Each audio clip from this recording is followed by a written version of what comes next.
महादेव से बिछड़कर क्यों बेल के पेड़ में रहना पड़ा 12 साल माता पार्वती को।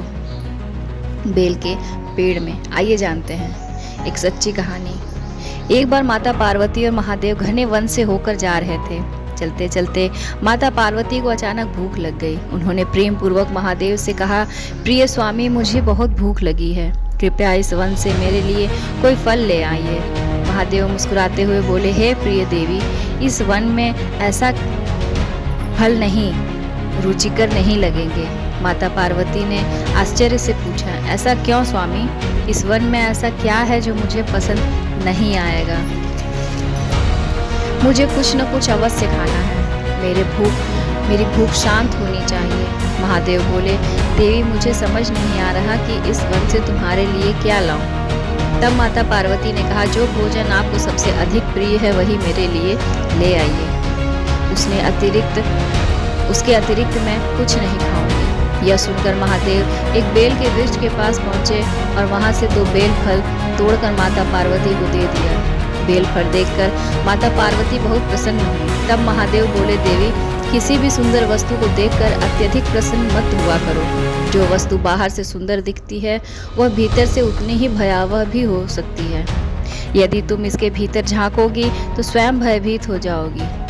माता पार्वती बोली, स्वामी, मैं सब जानती हूँ, कृपया मुझे यह फल खाने दीजिए।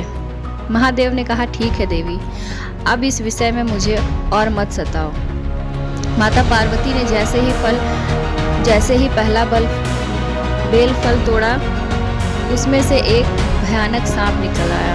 यह देखकर वे भय से बेल को फेंक देती हैं और कहती हैं, प्रभु, यह मैं क्या देख रही हूँ? मेरे फल में इतना भयंकर सांप क्यों? उन्होंने दूसरा बेल फल तोड़ा, उसमें से भी सांप निकल आया। तब माता पार्वती क्रोधित होकर बोली, प्रिय स्वामी, मैं जानती हूँ आप अत्यधिक शक्तिशाली हैं, परंतु भूखे व्यक्ति के साथ इस प्रकार का मजाक करना उचित नहीं है। महादेव शांत स्वर में बोले, हे देवी, यह सब मैंने नहीं किया, यह तुम्हारे प्रिय पुत्र गणेश का किया हुआ है। माता पार्वती ने आश्चर्य से कहा, परंतु गणेश तो मेरे साथ नहीं है, उन्होंने ऐसा कब किया? तब महादेव बोले, देवी, यह बेल का वृक्ष पहले फल नहीं देता था। इसने एक बार तुम्हारे पुत्र गणेश से वरदान मांगा था कि यदि इसमें बेल फल लगे तो यह उनके लिए व्रत करेगा, परंतु इसने अपना व्रत पूरा नहीं किया। इस कारण क्रोधित होकर गणेश ने इसे सांप बना दिया।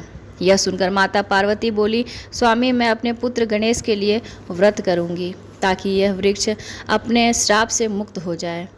महादेव जोर से हंसते हुए बोले, हे देवी, केवल व्रत करने से यह श्राप मुक्त नहीं होगा। इसके लिए तुम्हें 12 वर्षों तक इस वृक्ष में वास करना होगा और इस दौरान तुम्हें इसके पत्तों के अतिरिक्त कुछ भी नहीं खाना होगा। माता पार्वती ने दृढ़ स्वर में कहा, मुझे स्वीकार है। महादेव भावुक होकर बोले, देवी, तुम्हारे अतिरिक्त इस धरती पर कोई भी यह तपस्या नहीं कर सकता। तुम स्वयं आदिशक्ति माँ दुर्गा हो। तुम समस्त जगत के दुख और कष्ट अपने ऊपर लेकर उसका आर्ण चुकाती हो। यह कहकर माता पार्वती उस वृक्ष में समा गईं। महादेव उस वृक्ष के नीचे बैठकर तपस्या करने लगे और करुण स्वर में बोले, मेरी अगली कथा देखने के लिए लाइक और सब्सक्राइब करें। हर हर महादेव।